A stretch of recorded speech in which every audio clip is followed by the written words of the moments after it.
People here are from the squadron. 1, 2, 3, 4, 5, 6, 7. So you are all from this squadron. And you're junior aviators from the squadron. And you're up here and we call you tower flowers. Because you're getting a little bit of sun and you're not talking. You are here just in case the boss or the mini boss has any question about the plane or your pilot.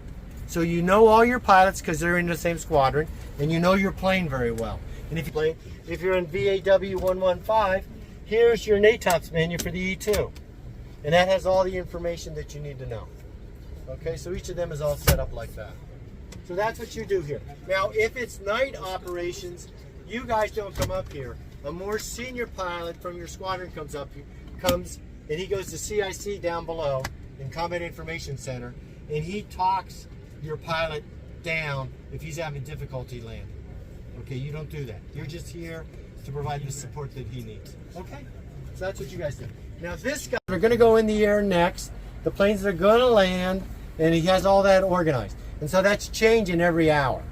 And so he just keeps his plane updated, and he can actually lift this up and turn it around so the boss and the mini boss can see it. Now this lady right here sets the tension on the 3 different wires, okay?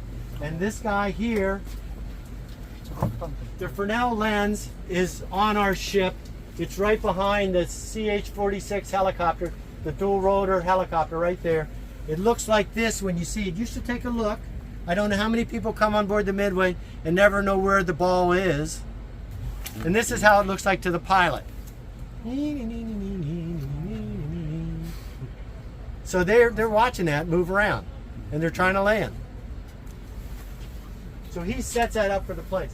So the mini boss is both the boss and the mini boss are squadron commanders who have commanded a squadron of aircraft on an aircraft carrier. So she may be F4 and she may be A7. Don't know really, but they both are very experienced. And so they are senior to anybody else in this area. None of you ensigns and lieutenant JGs, or even me as a lieutenant, could outrank them. So they know what they're doing. And they're watching everything that's going on the flight deck. And she, the mini boss, is in charge of all the takeoffs. Because it's really the easiest job. And while she's here, she watches everything the boss is doing on the landings. Because the boss is in charge of all the landings. And so that's what they do. And so these guys get their breakfast, lunch, and dinner, or dinner, mid-rats, and breakfast, depending on its day or night operations. And so you would be commanding these 2 people exactly what you want them to do. So if you decided F4s are the first planes you're going to bring down, you have tactical control of all planes within 3 nautical miles of the ship. And I don't know how high up it goes, probably to the satellite. Whatever, I don't know, however the planes can go. So you set up the planes on the lowest level to be the first ones that you're going to land. And then you bring everybody else down. So you tell them you're going to do the F4s, and they set up the weights for the F4s, and they also set up the Fresnel lens for the F4s. And once they've done that, you bring all the F4s down. And once you've landed the last F4, then you tell them you're going to bring A7s down. So she changes all the weights on the wires, and you change the Fresnel lens for the A7. And then you're doing that until you're done. And then she launches, and then you land. But you're good. So, any questions? Good, because we're going to the chart room now. No, you stay here. We're here. This is the end. So come on in, fill up. Let's fill it up.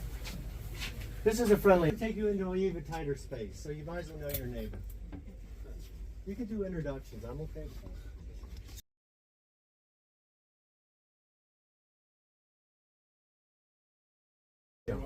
that. Okay. So anyways, he says mark every 2 minutes. He's watching this. You have a chart of Subic Bay. You take a look at it. You can see that there's straight lines on it. Those are bearings. And then you have a chart over there of San Diego. That's the last port we went into. So it's also marked up for coming into port. So when we're coming into port, the lookouts, 2 of them, port and starboard, take 3 bearings for us when he says mark. You take 3 ranges immediately for us. And then you monitor, or you write down what the Latin lawn is, okay? And then he'll once he gets the 3 bearings, he'll mark them on the chart. 1, 2, I don't know where it is, 3. Okay, so we got that. And then he's got 3 ranges from you. Let me see, 1, 2, this is a long reach, 3. So they're right on top of the other mark. So now you've got circles and arcs, and it shows you exactly where you are. And then of course you give me the lat long, perfect. It's a pencil, boom. So now we know exactly where we are. So we know how accurate he is, how accurate the lookouts are, and how accurate our GPS is. Why do we want to do that? The reason we want to do that is sometimes when we come into port, it's foggy. And let's say the lookouts can only see the center of the Coronado Bay Bridge because it's peeking out a little bit. So they mark that. So that's one straight line for us. That's really not enough. But he is so good, we get the 3 ranges that we want to have, and we know where we are. And then you confirm it that we're good. But really, we're sort of that. But when you think about it, if we were at war and we were going against another country that I lived in, then I would try to shoot down all your satellites in my area. And so you would not be as effective as you normally would be. But you still can do what you need to do, and the lookouts can still do what they need to do. So we're training that way so that we can always make sure that everything's good. And my fathometer reader is so good that even when we go to Australia and she's in a port that she's only been in once before in her life, she can still figure out if we're starting to go a little bit lower than we should be.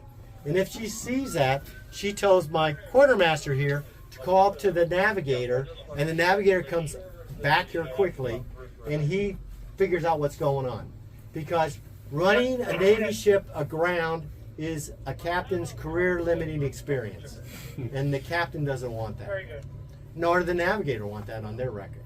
So that's just what we do. That's why we do what we do. We try to have at least 1 or 2 backups. We try to train everybody so that people on the left or right of you, if you go down, that they can help. They know what's going on in that area. So, we just don't know. But it's an interesting experience.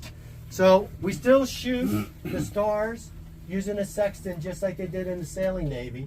And if we're within 10 nautical miles of where you say we are on the GPS, we're good. If we're not, we go back to the books and figure out what happened. And we shoot the sun at noon, so we get a longitude. So we are going to the bridge right now. So it's got to be level.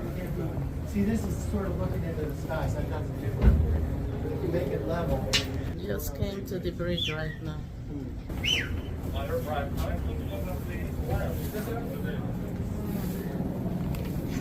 We're going to wait here. Can you put it while I look at it too?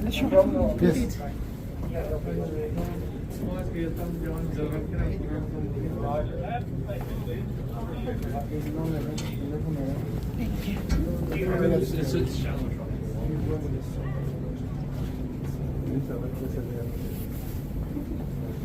So what? It's a holiday. Holiday. And it's for taking bearings.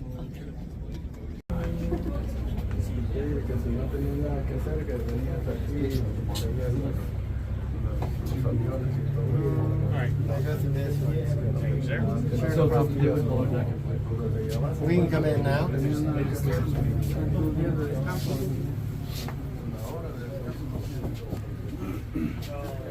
So you can't use that here much because you're going to be the CO. You've got to pay attention.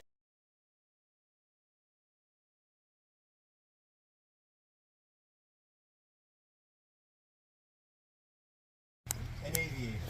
So if you look, the replacement ship, that ship is a replacement ship. That's an aircraft carrier. So that aircraft carrier has a naval aviator as its CO. Just like this is our naval aviator, and she's a CO. And she is hoping to successfully complete this tour. If she successfully completes it, she's got a check mark on being an aviator captain of an aircraft carrier, and she's in position to become an admiral. If she doesn't get this check mark, she's not ever going to become an admiral. This is her one chance. She's got to get this checkbox. If she doesn't get it, she's not going to be coming out. We have 11 aircraft carriers. We have 11 naval aviators who want to be admirals, and we don't change admirals every year. So we've got 22 ready to become admirals, probably, are waiting in line. And so you just be another one of the whatever. But we wish you well. Okay, so she is up here during all flight operations. So however many times, day or night, she's up here at flight operations. Here's her Marine orderly. And he shifts every 4 hours. Everybody else on the bridge shifts every 4 hours. But she's up here almost indefinitely until she's in a position where she feels so comfortable and she needs to sleep that she goes to sleep. Okay? So, you know how board and 4 years later the president is aged 10 years? The Navy can do that to you in 2. Oh my goodness. Because these commands are 2 years. So they got to survive 2 years. And not make any mistakes. So, thank you. So she watched me when I got on board. I started out as a junior officer of the watch. Raise your hand. You're me. Junior officer of the watch.